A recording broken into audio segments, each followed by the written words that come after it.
नमस्कार दोस्तों। अक्सर लोग नेता बनते ही सफेद कुर्ता, पायजामा और सिर पे अपने पार्टी के विचारधारा की एक टोपी धारण कर लेते हैं।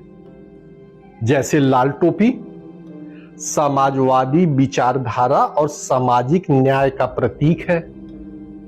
हरी टोपी और हरा गमछा ग्रामीण संस्कृति और जमीनी एकता का प्रतीक है। और सफेद टोपी राष्ट्रवाद, सादगी और ईमानदारी का प्रतीक है। मकसद अपने को बेहद ईमानदार, शरीफ और महान विचारधारा के अनुयायी दिखाना है। लेकिन कड़वी सच्चाई कुछ और ही है। जबकि कड़वी सच्चाई यह है कि लालू प्रसाद यादव की पार्टी आरजेडी लोक नारायण जयप्रकाश जेपी के उस बड़े आंदोलन से निकली जो कांग्रेस के खिलाफ था। अखिलेश यादव की पार्टी सपा राम मनोहर लोहिया के गैर कांग्रेसवाद के सिद्धांत पर खड़ी हुई। अरविंद केजरीवाल की पार्टी आप अन्ना हजारे के भ्रष्टाचार विरोधी आंदोलन से पैदा हुई, जिसने पुरानी राजनीति को बदलने का वादा किया था। आज ये सभी दल और उनके नेता उसी व्यवस्था, उसी भ्रष्टाचार और उन्हीं लोगों के साथ हाथ मिलाकर खड़े हैं जिनका विरोध करके इनका खुद का अस्तित्व बना था। हद तो तब हो जाती है जब बाला साहब ठाकरे की पार्टी शिवसेना, जिस कांग्रेस के विचारधारा के सख्त विरोधी थे, आज उन्हीं के सुपुत्र उद्धव ठाकरे जी उन्हीं के साथ, उसी विचारधारा के साथ मिलके चुनाव लड़ रहे हैं। एक तरफ मंच पर खड़े होकर ये लोग जेपी, लोहिया और महान विचारकों के पदचिन्हों पर चलने का ढोंग करते हैं और दूसरी तरफ सिर्फ सत्ता के लिए अपने मूल विचारधारा का सौदा कर लेते हैं। यह बदलाव कुछ और नहीं बल्कि जनता की आंखों में धूल झोंकने और कुर्सी पाने का एक जरिया मात्र है। दोस्तों, क्या आपने कभी ऐसा देखा है कि आप अपने घर पार्टी दें, खाना बनवावें और जितने लोग पार्टी में आए सबसे बोले कि यह खाना बेहतरीन बना हुआ है, लेकिन खुद अपने परिवार को यह खाना ना खिला के 5 स्टार होटल में खिलाने ले जाए? आजकल हमारे राजनीतिक व्यवस्था में कुछ ऐसा ही देखने को मिल रहा है।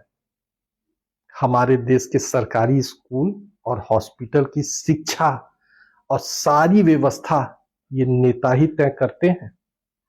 सारे नीति का निर्धारण सरकारी स्कूल का और हॉस्पिटल का ये नेता ही लोग करते हैं। लेकिन इनके बच्चे ना सरकारी स्कूलों में पढ़ते हैं, ना ही इनके परिवार के लोग सरकारी हॉस्पिटल में इलाज करवाते हैं। इनके बच्चे या तो देश के सबसे नामी गिरामी स्कूल में पढ़ेंगे या विदेश में पढ़ेंगे, और इनका इलाज सरकारी हॉस्पिटल में इनका और इनके परिवार का इलाज नहीं होता। देश के सबसे नामी हॉस्पिटल में करवाएंगे ये इलाज या विदेश जाएंगे। दोस्तों, हमारे और आपके बच्चों को क्या शिक्षा मिल रहा है ये टीवी में यदा कदा देखने को मिलता है। वहां कैसे पढ़ाई हो रहा है, कैसे पढ़ाया जा रहा है, सरकारी हॉस्पिटल की क्या व्यवस्था है, ये भी देखने को मिलता है। अब आप सोचिए कि हमारे बच्चे जो सरकारी स्कूलों से पढ़ के निकलेंगे वो क्या जानेंगे, क्या काम करेंगे? इन नेताओं के कहने पे इनके पीछे पीछे घूमेंगे और नारा लगाएंगे। इनके बच्चे अच्छे स्कूलों में पढ़ के, विदेशों में पढ़ के राजा बनेंगे। यहाँ वो जब भी बनेंगे, अगर किसी पार्टी के मुखिया के बच्चे हैं तो या तो वो मुखिया के बच्चे होने की वजह से या तो वो मुख्यमंत्री बनेंगे और या तो फिर प्रधानमंत्री बनेंगे। और हमारे आपके बच्चे बहुत अगर होशियार भी हो गए तो मंत्री बन जाएंगे, एमएलए बन जाएंगे या कोई छोटा मोटा काम करेंगे। कुछ नहीं करेंगे तो इनके जितने पार्टी के लोग हैं उनके पीछे पीछे नारा लगाएंगे। यही तो ये चाहते हैं। अच्छा, अब दूसरी तरफ ध्यान दीजिए। बहुत से नेता ऐसे हैं जिनके ऊपर संगीन धाराओं के मुकदमे चल रहे हैं, जैसे बलात्कार, हत्या और अपहरण लेकिन मुकदमा चले जा रहा है, चले जा रहा है, ये चुनाव लड़े जा रहे हैं, लड़े जा रहे हैं, नेता बने जा रहे हैं, कोई डिसीजन नहीं। कुछ समय पहले एक पार्टी ने यह घोषणा किया था कि मेरी सरकार बनी तो 1 साल के अंदर सारे मुकदमे फास्ट ट्रैक कोर्ट में निस्तारित कर दिए जाएंगे। हुआ क्या? कुछ नहीं। जिन पुलिस वालों का काम इन लोगों को पकड़ना है, कि वो पुलिस वाले इनको सलामी ठोक रहे हैं।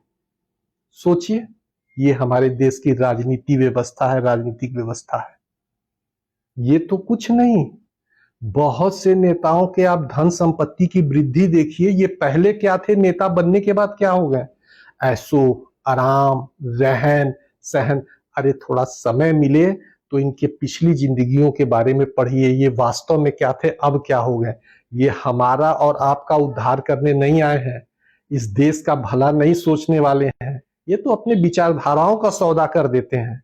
जिसके खिलाफ इनकी पार्टी बनी उन्हीं से हाथ मिला के सरकार चला रहे हैं। ऐसे लोगों से आप उम्मीद करके बैठे हैं कि वो इस देश का भला करेंगे और वो हमारा और आपका यूज करके अपना उल्लू सीधा कर रहे हैं, मस्ती करते हैं विदेशों में, यहां नहीं। दोस्तों, ऐसा नहीं है कि हमारे देश में ईमानदार, जुझारू, कर्मठ, जमीन से जुड़े नेताओं की कमी है। कमी है हमारे आप में। हम और आप इन भ्रष्ट नेताओं को परख नहीं पाते हैं। अब परखे कैसे? टीवी डिबेट देख के। ये देश के बड़े बड़े मुद्दों पे अपना क्या विचार रखते हैं उसे देखिए। ये अपना भला कर रहे हैं या देश का भला कर रहे हैं? किससे ये हाथ मिला रहे हैं, इनका विचारधारा क्या है, और ये हाथ किससे मिला रहे हैं? ये सब देखने से पता चल जाएगा आपको कि ये किसका भला करना चाहते हैं। दोस्तों, नेक्स्ट एपिसोड में हम इन नेताओं के लिबास के ऊपर कुछ कड़वी सच्चाई आपके सामने रखेंगे। तब तक के लिए जय हिंद।